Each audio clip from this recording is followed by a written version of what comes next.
On the 23rd of November 2020, the platform known as Twitch would be rocked by the rise of an infamous character known only as Captain Dread. He would bring a unique brand of chaos, the likes of which has never been seen before, or perhaps ever be seen again. This documentary aims to look behind the curtain and will bring those who know him best to the forefront of telling the story behind the chaos.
So, tell me, how you got started and what was your first work that you brought to the platform?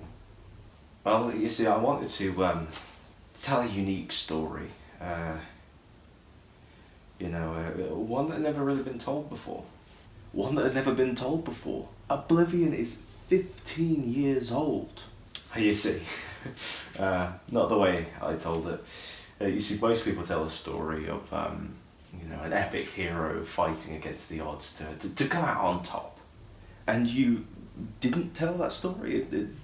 From what we saw, it seems like you did. You see, it wasn't exactly the same. First of all, my hero was naked. Second of all, he didn't come out on top, right? He killed everyone in the world, literally climbed the highest mountain. Okay, point taken. It wasn't so much a hero then as an anti-hero or even a villain. One person's villain is another person's hero, surely. Yeah, I don't really know what you're implying here, but I assure you, Agag was nothing but a hero, at least to me. I suppose if that's how you want to describe it, sure. Yeah, I do want to describe it. in that way.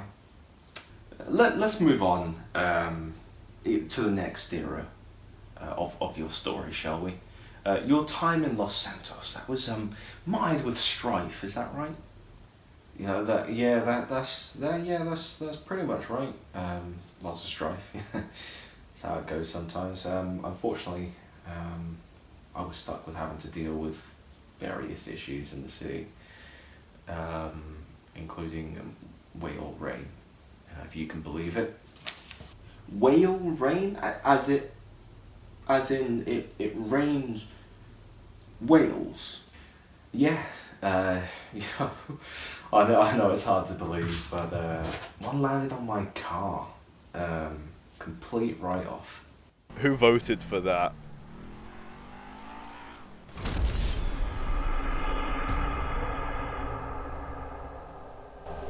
Wow, now that I got this. That is incredible. Did you ever get around to finishing your time in Los Santos properly? Sadly not. No. But I'm sure I'll get back to it eventually.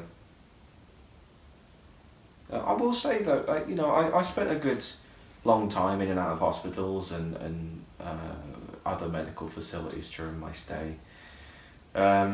So travel tip, get insurance, or this probably a bit of a better idea, finish everything up really quickly and just leave. Now speaking of hospitals, you used to run a chain of them, is that right, in a place called 2 Point County?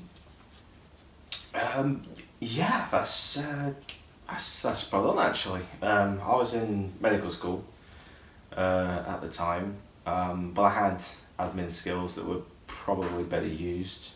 So I applied for a job as managing director for the 2 Point Health Service, and you have to look at it now. It's I think it's doing pretty damn well.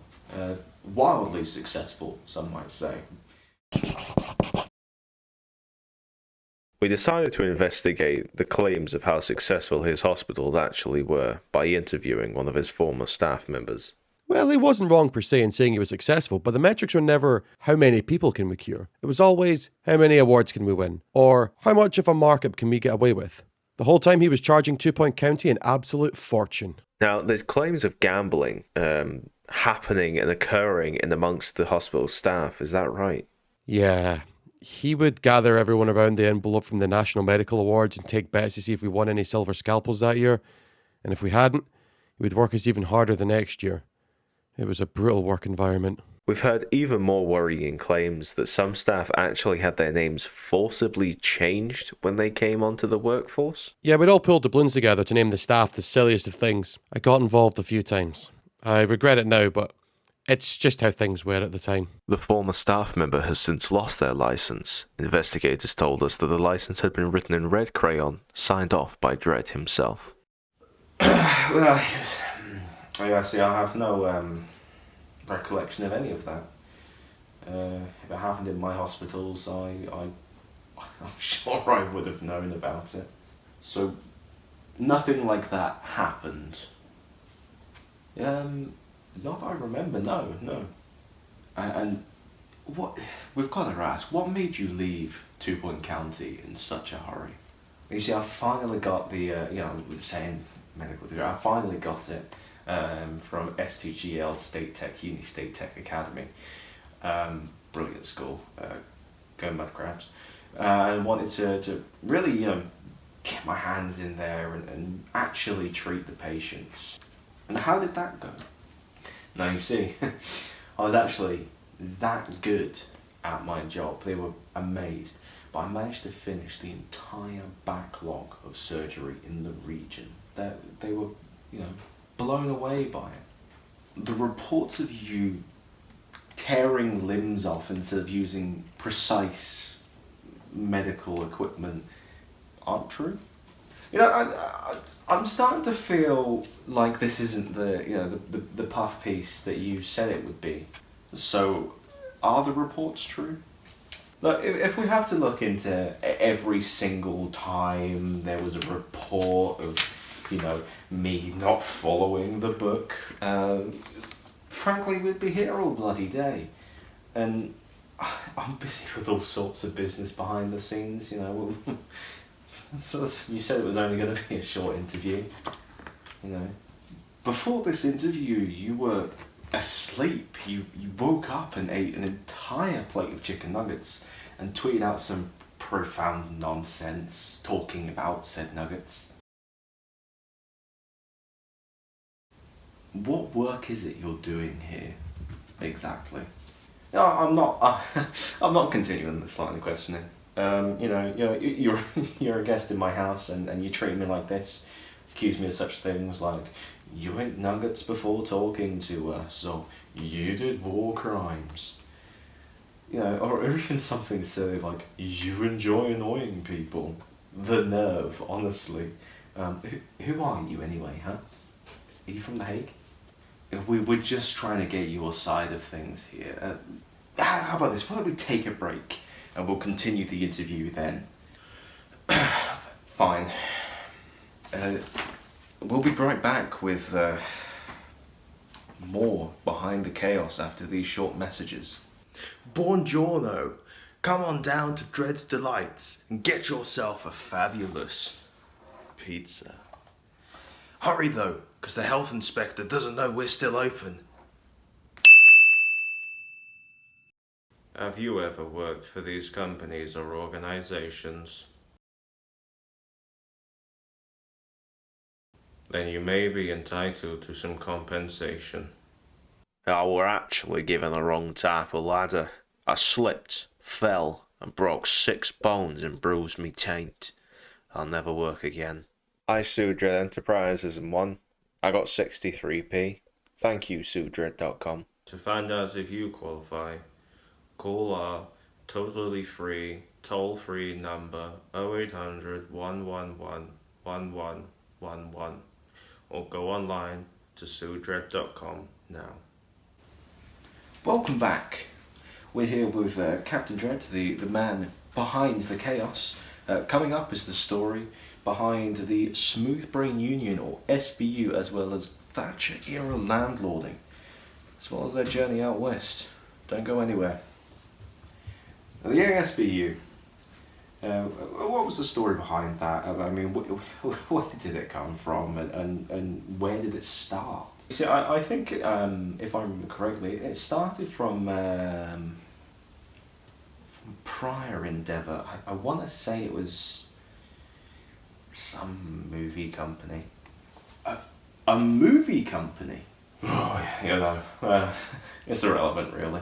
Don't worry about it. Some of the staff from that one, they kind of, banded together, and they, the SBU, they just sort of came with me place to place. That's pretty much how it went. And that's where the chapter in Boston took root, is that right? You're right, it was more like, like a neighbourhood watch or a homeowners association. It funded a hotel, casino. We really put the money back into the neighbourhood. It was like, like in Monopoly. You know what I mean? When you get the four houses, you make it, hotel, that kind of stuff. Now, some say the SBU was a front to embezzle funds and appear like a legitimate organisation from the outside. Who said that?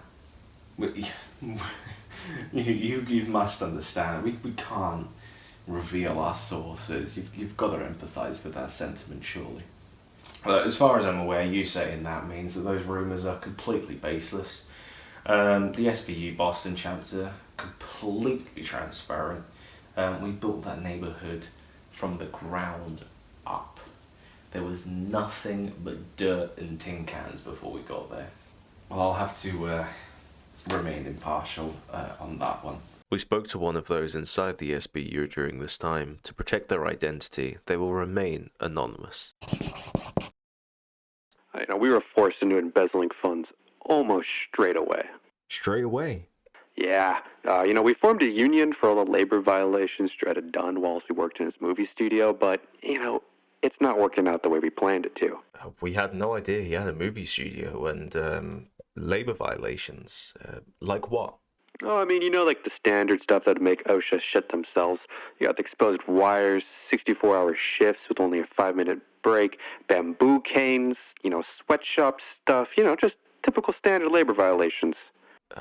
To be honest with you, those hardly seem standard to me. I mean, and when you're employed by Dredd, you just kind of have to get used to these sort of things, like especially the soup. He had this special soup. And a rat would die on the line, he put it in the soup. Some random stray cat, put it in the soup. Somebody would lose a hand on the job, put it in the soup. My coworker Jim just passed away. Guess what he did with them?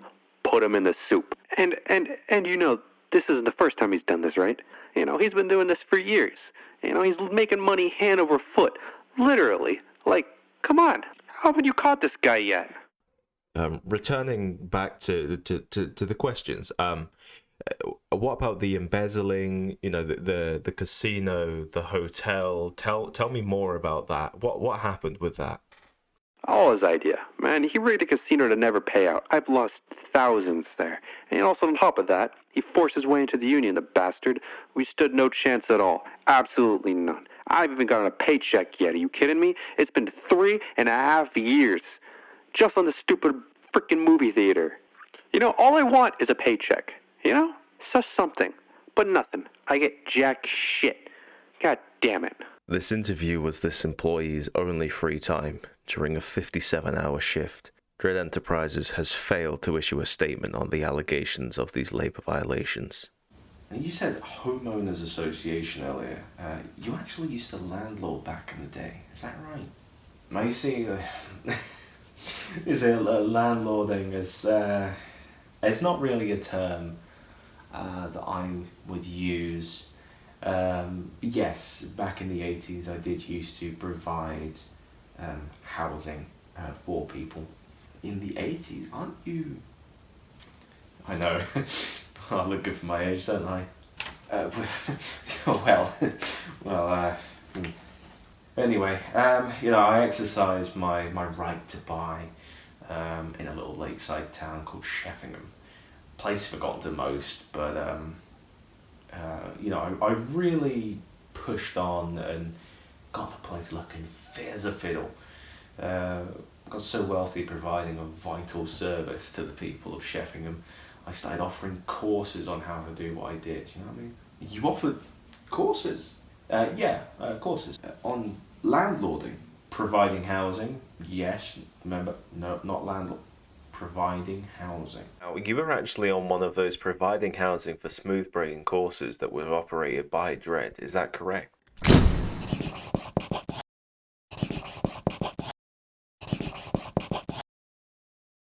Yes, I was.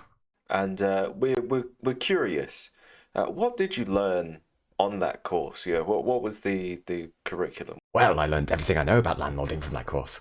Including public urination, specifically pubs and bars? It's fine.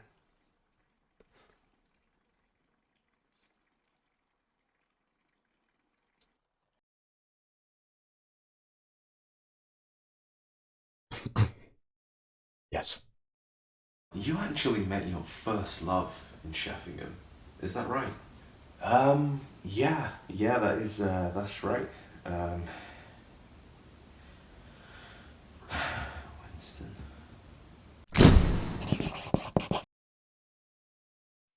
Dredd told us that he'd met someone while in Sheffingham, coming out of the job centre of all places, if you can believe it. And what was their relationship like?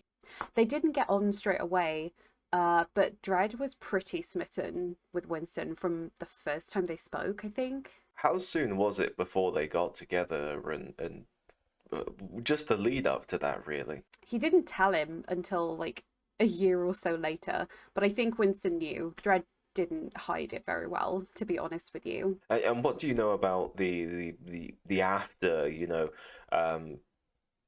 because he's not there in Sheffingham anymore, surely there's something more to the story.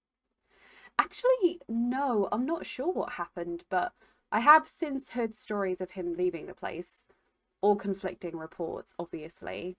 Yeah, my time in Sheffingham just sort of naturally came to an end. I don't know what else to tell you about it, really.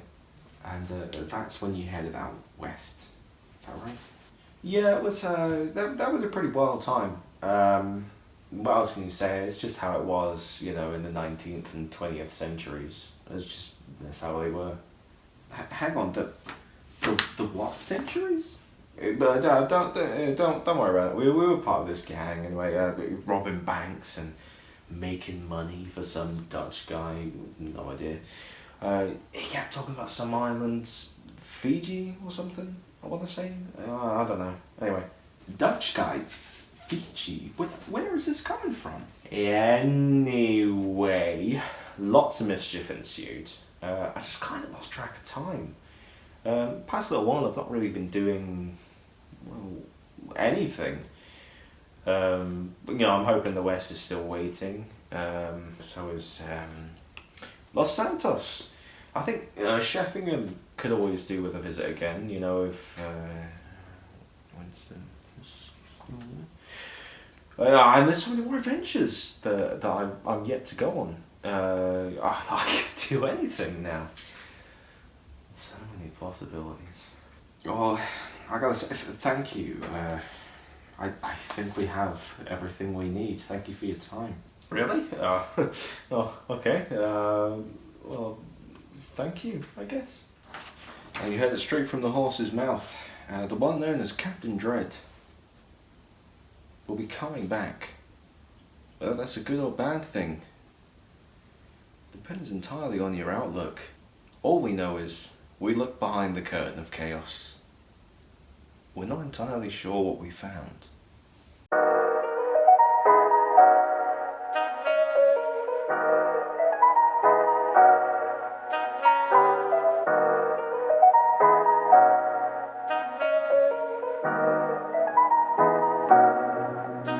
Seh die Sonne aus dem Dachfenster und ich komm raus. Die Straßen sind voll